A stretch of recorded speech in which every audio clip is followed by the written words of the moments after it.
All right, let's get to Matt Lane. He is everything that is Kansas City Chiefs football. Matt, welcome. Thanks for coming back to the program. This is an exciting Sunday coming up. It is. Thank you guys for having me back. It was a lot of fun last year, even if, I was a little sad maybe at the end of the game, but it's a lot of fun to be back here, so thank you for having me. All right, I got to ask you, let's start with this whole Justin Reed thing. Now, I maintained that yesterday, and we ran the clip. It's one thing to read it. It's another thing to actually hear it and see it. Look, I don't know, in some circles around here, there are a lot of people that are really bent out of shape about it. I've maintained in all the years that I used to broadcast football that if you really started talking to coaches and players, their focus every single week is centered on the number of the player, not necessarily the player's name. There are others that have suggested this is a shtick, that he's just doing this to kind of jack around and loosen things up. What's your interpretation? What's the Kansas City Chiefs fan interpretation of what he said that's kind of blown up into a big story? It's probably twofold. I think myself, he's talking about numbers because that's how players in the NFL usually look at their upcoming opponents, right? You're not going to know the name of every single player. And he even started off getting the number correct, and then he got confused over the name and talking about a bunch of different H names. I believe the reporter even put Huggins out there, and he just agreed with it after a second. So I don't think that there was any intentional kind of shade to be thrown at Hayden Hurst about not knowing his name. That said, when I do watch it, I do think that, he said he was going to lock him up. He looked in the camera and said it.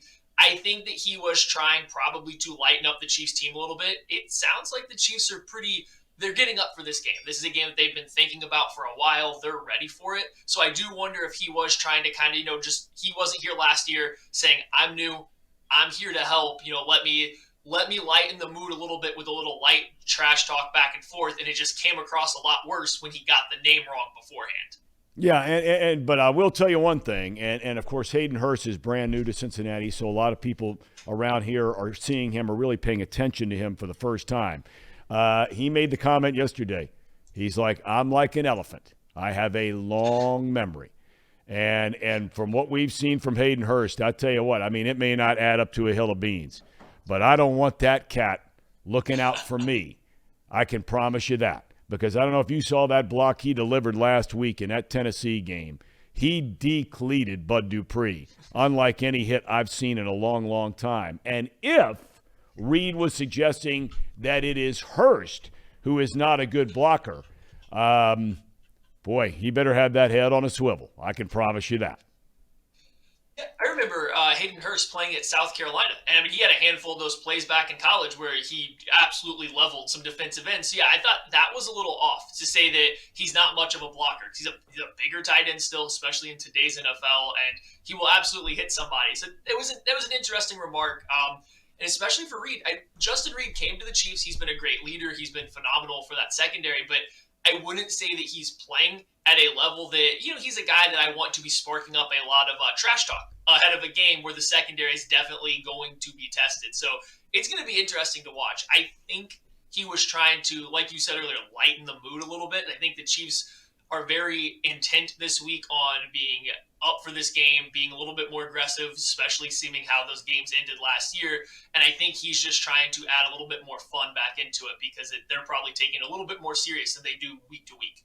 I'm kind of curious, Matt. Around here, since Joe Burrow became the quarterback, the Cleveland Browns, for whatever reason, have had the Bengals number. There's no doubt the Browns live inside collectively the Bengals' heads. They're going to try and exercise those demons next week, but that's next week. We heard the same things about Tennessee, that the Bengals are deep in their head. They beat them last year in the playoffs going down to Tennessee. They go down there last week. Tannehill was back. He did not play against Kansas City in a game Kansas City won by 3 over the Titans in Kansas City. And that the Bengals live inside the Titans' head.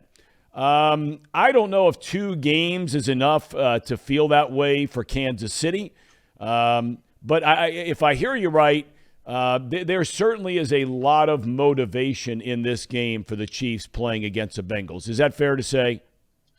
Oh, absolutely. And I'm with you. I don't know if 2 games means they live in their head. The Chiefs were right there with Alex Smith before Patrick Mahomes, or even Mahomes' first year starting. They were losing to the Patriots essentially every single year when it mattered at some point in time. And that was a team that I would say at that point in time was in their head. I don't think the 2 games put the Bengals there.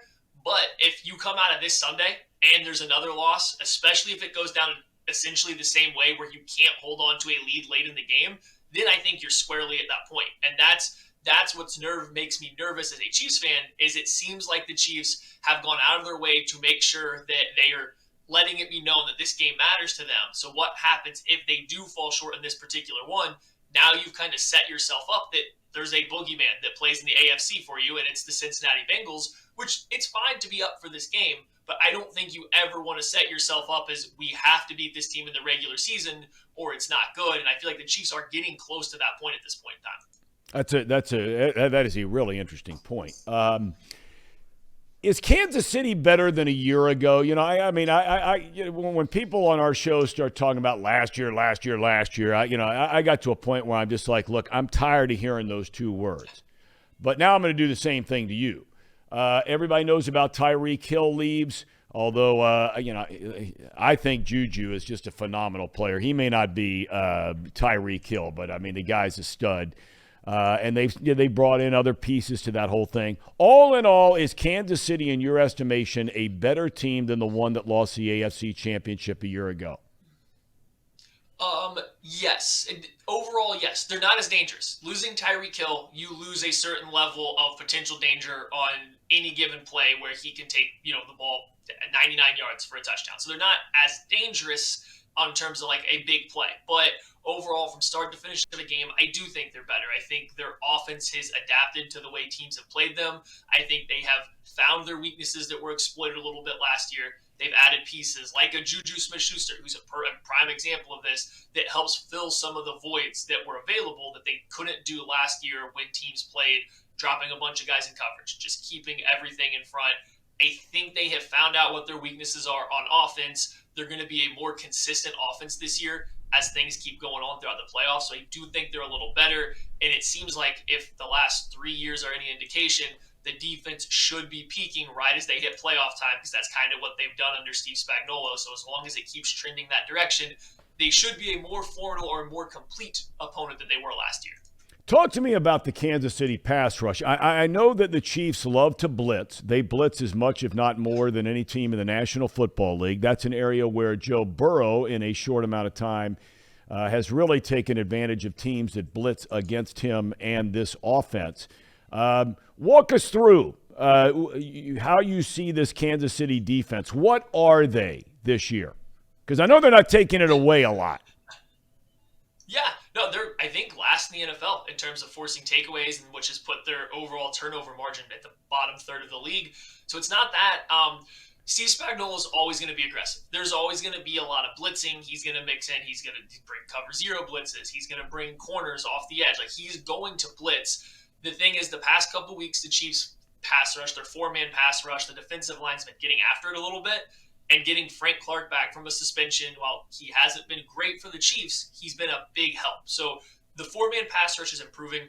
Chris Jones has been arguably the best defensive tackle in the entire NFL this year. So, like, they have a guy on the interior that is playing at a next to Aaron Donald level. You get adequate play from the defensive ends. I think the 4-man pass rush should be good.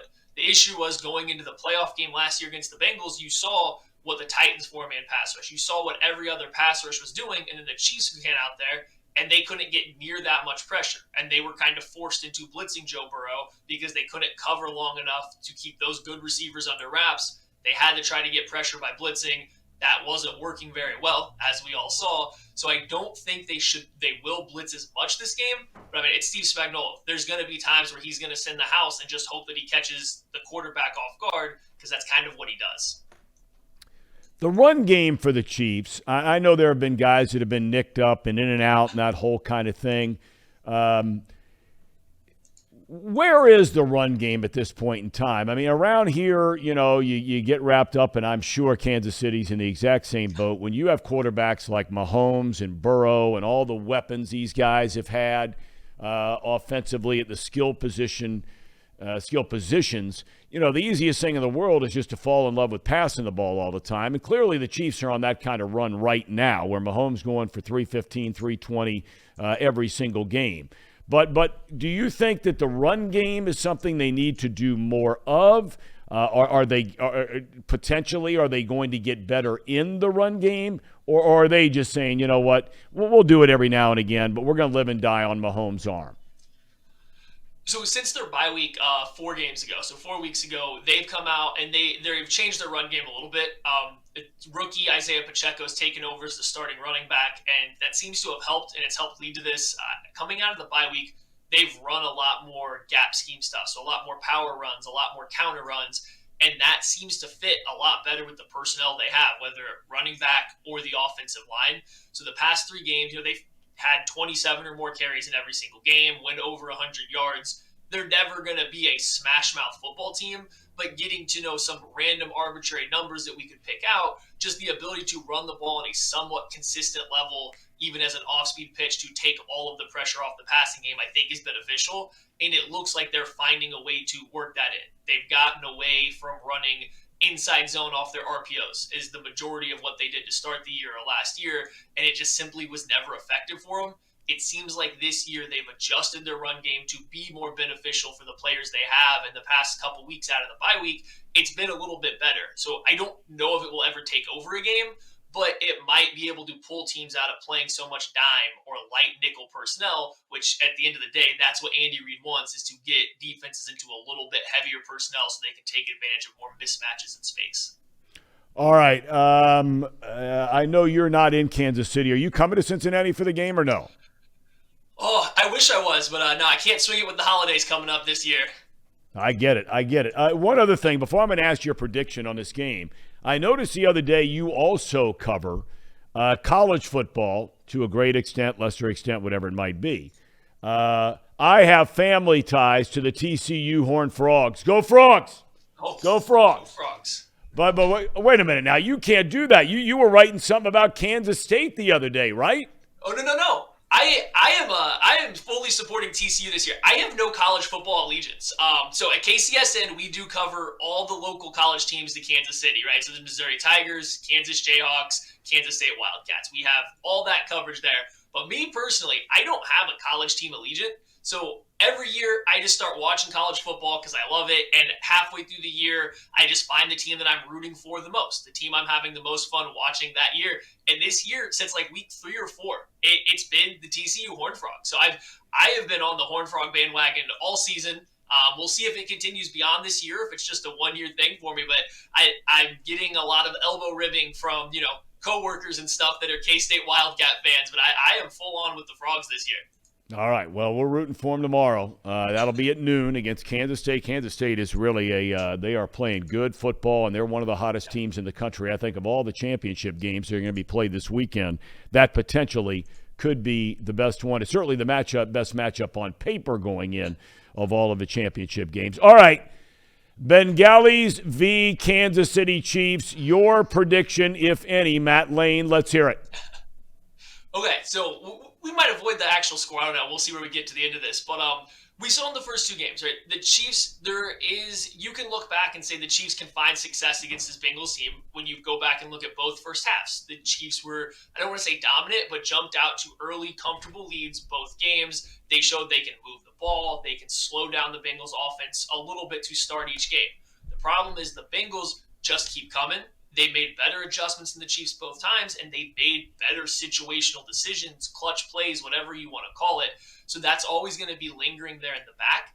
I do think the Chiefs are going to come out with, Andy Reid's vaunted A-plus game script stuff that maybe doesn't show up week after week, but I think you'll come out and get that. So I wouldn't be surprised to see the Chiefs pop out to a small early lead again, but then it's going to be how do they handle the Bengals clawing back in, like's happened the last 2 years. I'm still a Chiefs fan at heart. I think the Chiefs, when they are playing well, are still the best team in the NFL. The problem is they have been out situational football to the Bengals the last 2 times they've played. So can they hold on down the stretch if it goes that route? I think the Chiefs could win a close one here, but I will be nervous the entire time just because of the way the last 2 games went and the way the Bengals were able to come back both times. And the Bengals are rolling right now. I mean, they are rolling. Both teams are rolling. Cincinnati had the first 2 games of the year where they were awful and on and on and on and on. But, man, since then, they have got it going on. All right, Matt, we thank you for your time, my friend. Enjoy the game. Have a great weekend. And who knows, maybe we'll be reaching out to you to talk again come mid or late January. Listen, if the Chiefs lose again, I don't think I can come back on for superstitious issues. But no, thank you guys for having me so much. Hopefully, it's a good game, and I do hope to get to come back on later, early next year. It's going to be a good game. All right, Matt, take care of yourself. Merry Christmas. Thank you, guys. Godspeed ahead. We thank you for your time. So there you have it. He thinks they're a better team than they were a year ago.